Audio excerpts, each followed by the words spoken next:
Un espacio para la difusión y promoción del cine. Sin embargo, estamos por comenzar, a través de la Sala Universitaria de Cine.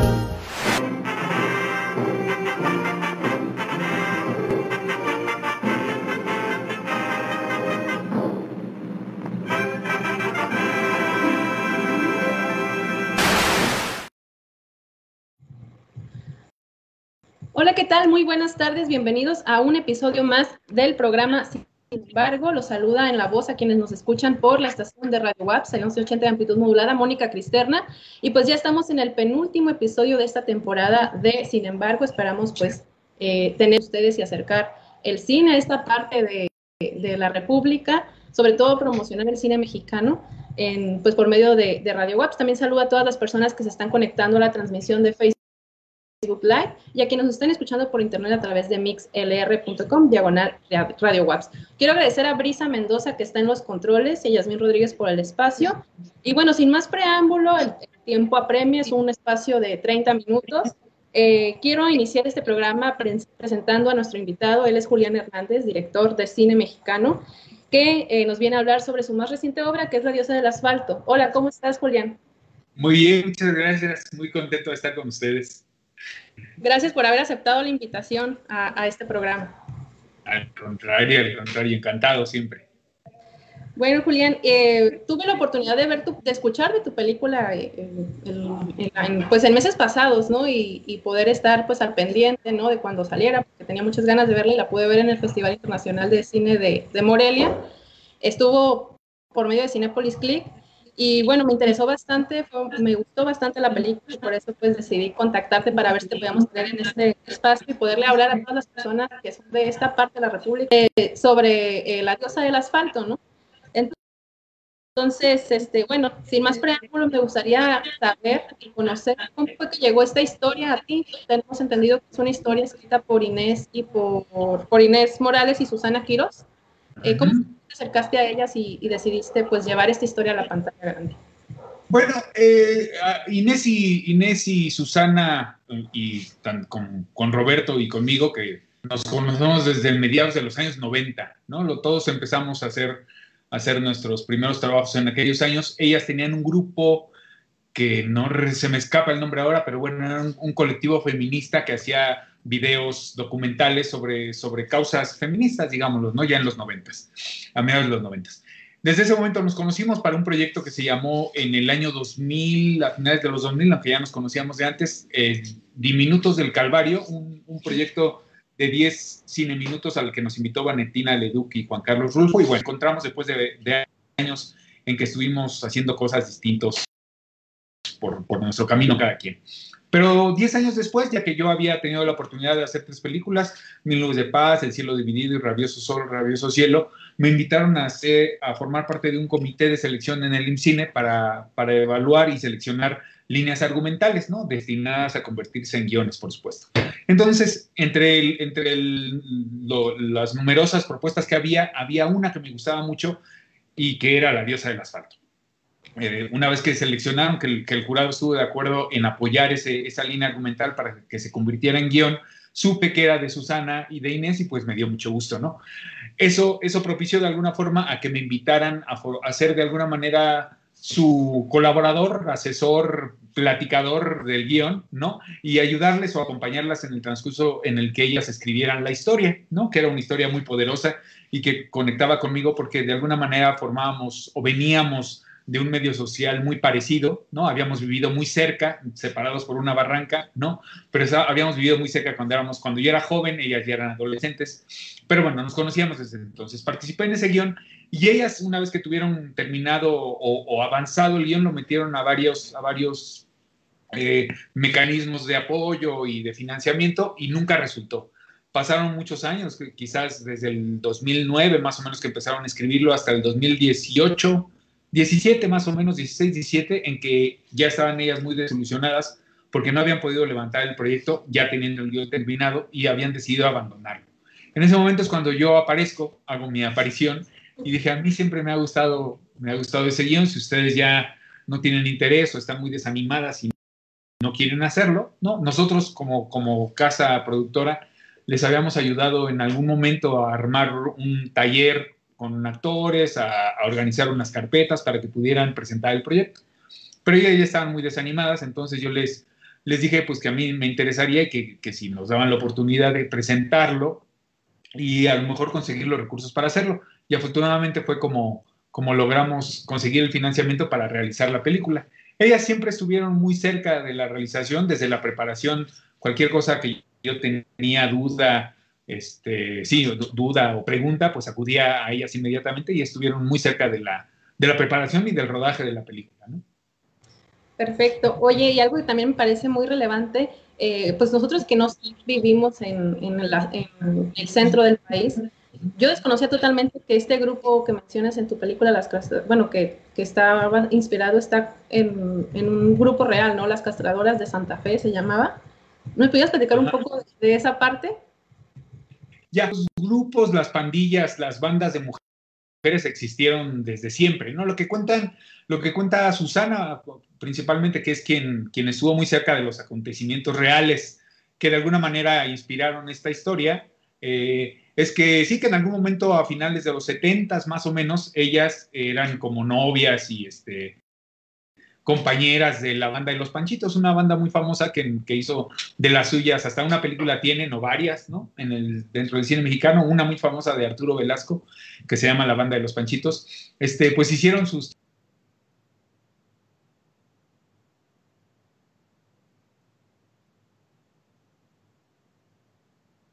mujeres, contado por Susana, ¿no?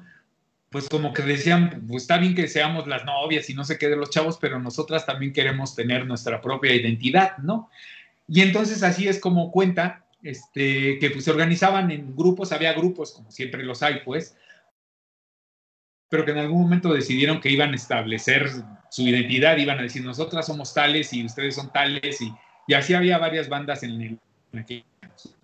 Y sí, en efecto, yo no sé porque no lo he preguntado, no se lo he preguntado a Susana así directamente, si el nombre verdadero de la banda, de la pandilla de las chicas, eran las Castradoras de Santa Fe. Lo que sí sé, porque lo dijo, terminé en Morelia, alguien se acercó a preguntarle si les dijo, pero en verdad los castraban, y ella dijo, sí, a él y a varios, ¿no? Y entonces yo dije, bueno, pues entonces sí, o sea, no dudé nunca que hubiera sido cierto, ¿no? O que esté basado en hechos reales, como lo dice la película, pero no sé si el nombre era ese, que existían las bandas, que había varios grupos y que fue un movimiento paralelo al de las bandas de los hombres, a la banda de los Panchitos, de los Clean Bebé, de un montón de bandas que había en aquellas épocas, que de las cuales yo oía porque era bastante chamacón, tenía 8 años más o menos, pero oía de ellas. Sí existieron en la Ciudad de México y yo creo que en todas las ciudades hay como agrupaciones de este tipo, de gente que se reúne por necesidades, pues de identificarse y de buscarse un lugar en la sociedad, ¿no? Que fue lo que sucedió con las chicas aquí en las chicas que dan nombre a la película. Perfecto. Oye, y bueno, hay dos personajes, pues obviamente son los personajes pues más relevantes de la película. ¿Cómo llegaste a ese cast que tienes en esta? ¿Cómo fue ese proceso de encontrar a los personajes, a las actrices que van a interpretar a los personajes de esto? Ellas son que van a aparecer. El asunto del casting es algo muy curioso. Yo me había rehusado a hacer castings en mis películas anteriores. Tengo más o menos 25 años haciendo películas largas y cortas y siempre suelo ir mucho al teatro y conozco muchos actores por diferentes caminos, digamos, y casi siempre cuando escribía yo mis guiones, hasta antes de Rencor Tatuado, pues tenía como en mente a un actor al cual le iba a ofrecer el papel. En este caso, como en el de Rencor Tatuado y La Diosa del Asfalto, que no son guiones míos, ¿no? Pues sí, decidí y acepté que tenía que hacer un casting. Tenía una actriz en mente desde siempre, cuando tuve el guión ya en mis manos, incluso cuando ellas lo estaban escribiendo, dije, este papel sería ideal para, ¿no? Y que era Jimena Romo, ¿no? Cuando estaba ya terminado, 2015, 14 más o menos, porque yo la había visto en una película que se llama Amaneceres Oxidados. Cruzar, porque creo que su primera aparición es ella cruzando por la cortina de una refacción. Y entonces la voy a pasar y dije, yo quiero trabajar con esa actriz alguna vez, ¿no? Y finalmente cuando tuve el guión y empezó el proceso de casting, dije, Max es para ella, para Jimena Romo, ¿no? Y entonces ya, como tenía yo una directora de casting, Isabel Menchaca, pues yo suelo respetar mucho el trabajo de mis colaboradores y le dije, yo quiero que llamen a Jimena porque quiero que ella haga el papel, pero ya lo había decidido, ¿no? Se hizo la sesión de casting por una formalidad, pero el papel de Max en particular ya era para Jimena Romo. En el caso de todas las otras chicas, Mabel Cadena, que ahora está teniendo mucho éxito afortunadamente y se lo merece porque es extraordinaria, y tanto Alejandra Herrera, que había participado en un fragmentito en la película Roma de Cuarón, Samantha Orozco, que es nueva, y Nelly González, que también en el cine, pues llegaron al casting y ahí lo que ocurre en las sesiones de casting es que yo suelo mantenerme un poco alejado, o sea, que no sepan que yo soy el director, sino estar por ahí perdido y que digan, ¿quién será ese que anda allá atrás? ¿No? Y entonces así me doy cuenta, porque son unas sesiones extrañas, ¿no? Son unas sesiones extrañas.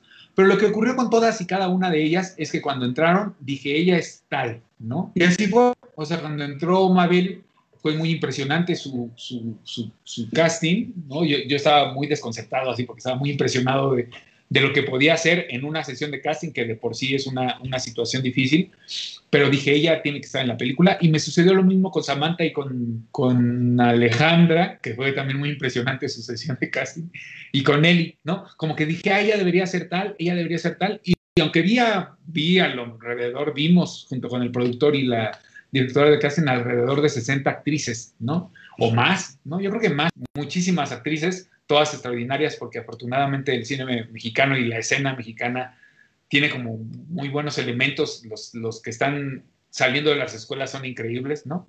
Y ahí más o menos escogí a todos, o sea, fue muy sencillo, o sea, fue como una cosa que uno con el paso de los años como que vas desarrollando y que ya identifica ciertas características en los actores, en su actitud, en cómo se desenvuelven, que dices, ella tendría que ser, ¿no? Y así fue, o sea, llegué y afortunadamente muy satisfecho y espero que ellas también lo estén, ¿no? Y por supuesto el público. Claro, ahorita que mencionas el público, ¿en Morelia fue la primera vez que se presentó la película o se había presentado anteriormente? Y si es así, ¿cómo fue ese recibimiento? Fue su estreno en México.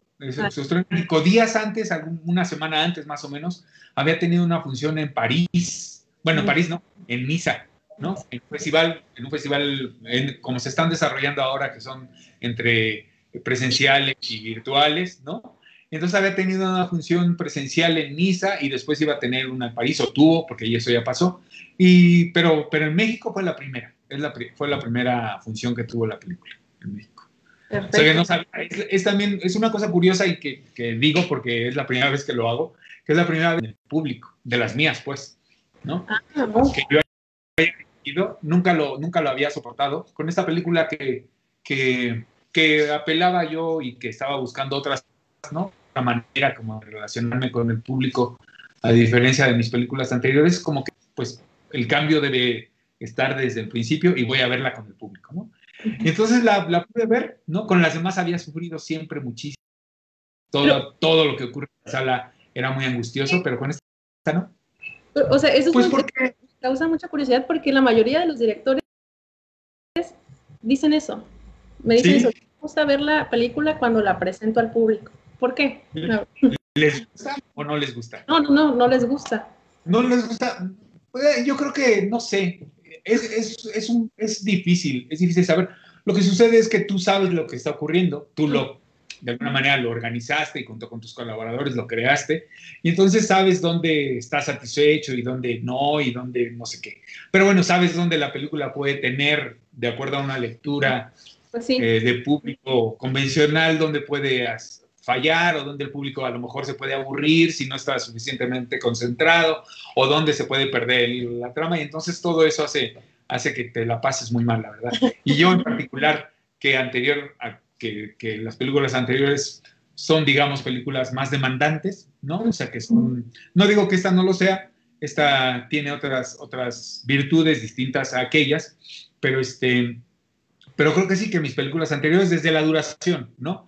La más corta duraba 2 horas y media, eso ya hace que de por sí el público, pues de pronto cuando escuchas que la butaca se mueve, dices, ya, no, se está a punto de irse. Y ya si alguien sale al baño, sufres terriblemente y no sabes. Pero con esta fue bastante placentero, ¿no?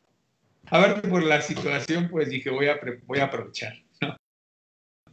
Sí, ya sé, ¿no? Pues, están cerradas las horas de cine, más vale que la vea ahorita, ¿no? Pues bueno, Claro. claro. Oye, una pregunta también que es se me hace a veces medio violenta la pregunta, preguntarle esto a un creador, pero creo que es obligada. ¿Cómo fue la experiencia en el rodaje de esta película? A diferencia de a lo mejor tus otras películas pasadas, es tu sexto largometraje, si no me equivoco. Es el sexto, sí, es mi sexta película de largo. Tengo un mediometraje más o menos largo en el 94, ya hace muchos años. Las experiencias siempre son distintas, ¿eh? Uno cree que porque ya tiene muchísimos o varios años aquí, yo casi, ¿cuántos son 25 años? Un cuarto de siglo haciendo películas, pues uno piensa que llegará al set con mucha seguridad, pero no, o sea, siempre llegas con las mismas, digo, distintas pues, y vienes como respaldado con unos años de trabajo y de eso que le llaman oficio, si has tenido la oportunidad como de trabajar de manera continuada, pero pero es complicado, es complicado. En este caso, creo que fue que lo siento, lo que recuerdo del rodaje, vaya, es que era complicado porque filmamos en época de lluvias, ¿no? Que puede ser, puede decir, pues llovía o pues se esperan y se pasa, pero ocurría que por los lugares y las locaciones que buscábamos era muy complicado que lloviera, o sea, todo se hacía, hay basureros y hay barrancas, o sea, era complicado verdaderamente. Por ese lado estaba yo muy angustiado porque las horas, de por sí, si hay muchos llamados nocturnos, las jornadas laborales son más cortas. Si llueve, pues además eso se acorta terriblemente y bueno, pues yo estaba angustiado por ese lado, ¿no? Porque además era una película que nos habíamos propuesto filmar dentro de un periodo determinado, teníamos cierto dinero, trabajaba yo con actores y con actrices que ya tenían compromisos preestablecidos antes de la película y que tenían que irse en determinado momento, y entonces eso fue como tenso. Pero por el lado de las actrices, a diferencia de otras películas en la que trabajaba con actores en formación, en distintas etapas de formación, digamos, fue muy placentero porque se lo decía a Jimena y a Mabel el otro día, fue la primera vez que sentí como tranquilidad de decir, ahora sí, ahí vienen los actores, ¿no? Hay un momento en el que ya está todo preparado y dicen, ahí vienen los actores y tú dices, ay, no, los actores, no, por favor, deténganlos un poco más, ¿no? Pero en este caso no, en este caso venían y ellas en particular, Mabel y Jimena, han sido o son dos actrices que han tenido ya una oportunidad de años de estar trabajando y pues tienen ya bastante aprendido como cuál es el mecanismo del rodaje, ¿no? Y entienden el asunto de las marcas y el asunto del movimiento de la cámara, y entonces es muy sencillo por ese lado.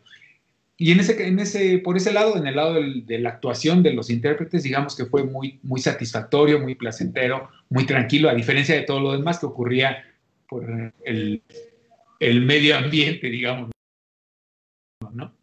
Las cuestiones del ambiente, sí, claro. Pasado. Eso puede ser, es una razón, porque sí, Harisama y los otros que han hecho películas como ubicadas en esos años, pues ya todos estamos así al medio siglo, ¿no? Pero además, el asunto tanto de esta película como de Rencor Tatuado, que es la anterior, era un poco más complicado porque había muchas cosas como de tecnología, ¿no?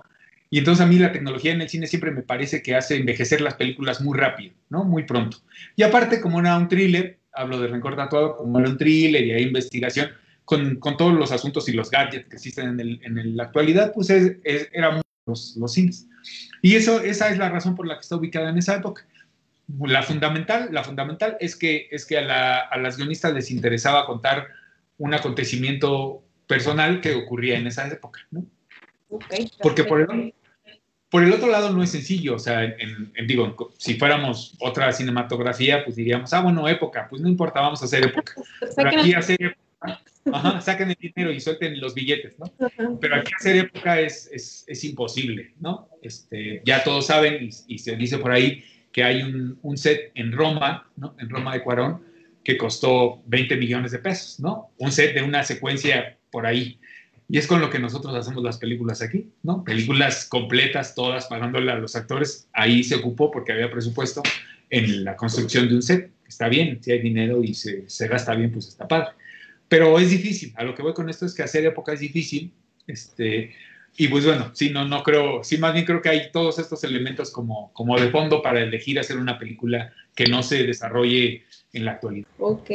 Bueno, pues se nos fue el tiempo bien rápido, nos quedan ya bien poquitos minutos, pero algo más que quisieras agregar, ¿no? ¿Dónde podemos ver próximamente en algún festival? Vamos a poder acercarnos a la lista del asfalto. Ya. En México no lo sé, en México todavía no lo sé. La situación con las películas mexicanas en México es extraña, ¿no? Es extraña, pero la película se está viendo en otros países, ¿no? Ayer tuvo una función en Roma y próximamente tendrá una en Seúl y por ahí va a estar en Montreal. Y ya para el año que entra tenemos planeado el estreno en salas, ¿no? De la película, lo cual está muy bien. Y espero que esta, al ser como, siento yo, una película que puede conectar más rápido con el espectador por el tema y por muchas cosas que tiene, pues espero que llegue por allá y por muchas partes, ¿no? Perfecto. Y bueno, pues muchas gracias por haber aceptado esta entrevista. ¿Algo más que quieras agregar? No, pues que les agradezco mucho y que pues ojalá nos veamos pronto. No Es. conozco por allá, quiero ir por allá. Ah, pues bienvenido, es un lugar muy bonito y te va a gustar, te va a gustar cuando quieras venir. Y bueno, pues muchas gracias y pues esperemos también próximamente, el próximo año, poder estar también entrevistándote ya una vez que se estrene por estos lados La Diosa del Asfalto. Claro, muchas gracias. Gracias, hasta luego. Y feliz Navidad. Ah, feliz Navidad. Okay. Bye bye. Chao. Bueno, se nos fue el tiempo rapidísimo en este programa y sin embargo los espero el próximo lunes que vamos a tener nuestro programa final. Agradezco mucho a los invitados del día de hoy, a Brisa Mendoza que estuvo en los controles y sobre todo pues al público que estuvo al pendiente de esta transmisión, a quienes les mandamos saludos porque estoy apenas viendo los comentarios. Un saludo al maestro Alfonso Álvarez Bañuelos que también le mandó un saludo a Julián Hernández y a todas las personas que se conectaron. También a todos los que nos están escuchando a través de el 1180 de amplitud modulada y por internet. Muchas gracias. Nos vemos y nos escuchamos el próximo lunes.